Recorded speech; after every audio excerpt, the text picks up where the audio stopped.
ये रजरप्पा मंदिर का है जहाँ पे बकरी का बलि दिया जाता है, जो कि घोर अन्याय है, पाप है। निर्दोष प्राणी की हत्या करने का पाप लगता है।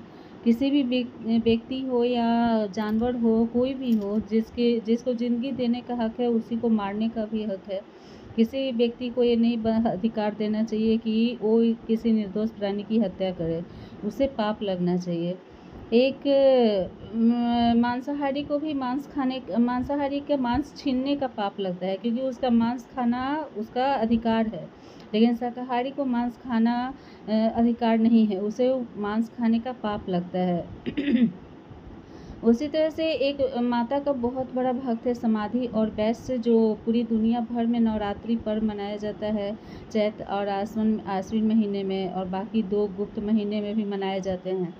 तो उसमें समाधि और वैश्य की कहानी है कि एक का राज्य छीन जाने के कारण माता के शरण में गया, और एक अपने पुत्र पत्नी के मोह में पड़े हुए के कारण शरण में गया, और भूखे प्यासे रहकर माता का भजन कीर्तन करते हुए, जप करते हुए, तपस्या में लीन रहते हुए, और माता को प्रसन्न करने के लिए अपने अंगूठे काट कर और उसका रक्त माता के चरणों में गिराकर समर्पित करके और माता को प्रसन्न करके अपने मनवांछित फल प्राप्त किए थे, न कि किसी निर्दोष प्राणी की हत्या करके।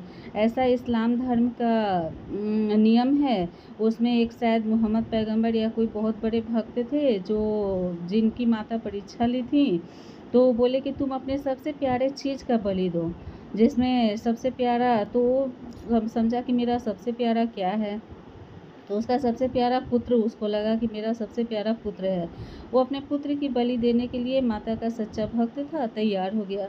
लेकिन जब बलि देने लगा तो माता रोक ली और बोली कि नहीं, तुम इसके जगह किसी एक जानवर की बलि दे दो, जिसमें लोग बकरी का बलि मुहर्रम मनाया जाता है, जिसके कारण। तो ये इस्लाम धर्म में ऐसा होता है, लेकिन हम हिंदू धर्म में इसे घोर अन्याय और पाप माना गया है। तो इसलिए मैं सोची कि जागरूक करना चाहिए, गलत कामों के प्रति लोगों को जागरूक करना चाहिए कि माता प्रसन्न, निर्दोष प्राणी की हत्या करके माता प्रसन्न नहीं होती हैं, किसी को कमज़ोर को सताकर माता प्रसन्न नहीं होती हैं, बल्कि माता तपस्या से प्रसन्न होती हैं, त्याग से प्रसन्न होती हैं, और सत्कर्म से प्रसन्न होती हैं, सदाचार से प्रसन्न होती हैं। वो समाधि और वैश्य का भी था कि मेरा ही धन लेकर मुझे घर से बाहर निकाल दिया है, और इस तरह से वो अपना राज्य पाना चाहता था, और एक पुत्र पत्नी के मोह में पड़ा हुआ था। तो इस तरह से ये कहानी है। तो कहने का मतलब ये है कि तपस्या करके या त्याग करके, सदा सत्कर्म करके, माता को खुश प्रसन्न संतुष्ट करके और अपने मनवांछित फल प्राप्त करना चाहिए, न कि किसी निर्दोष प्राणी की हत्या करके, जो कि घोर अन्याय और पाप माना जाता है। तो बस एक ये गलत कर्मों के प्रति, दुष्प्रवृत्तियों के प्रति, दुराचारियों के प्रति, अन्याय के प्रति, अत्याचार के प्रति जागरूक करने का एक माध्यम समझते हुए मैंने अपने विचार बताए।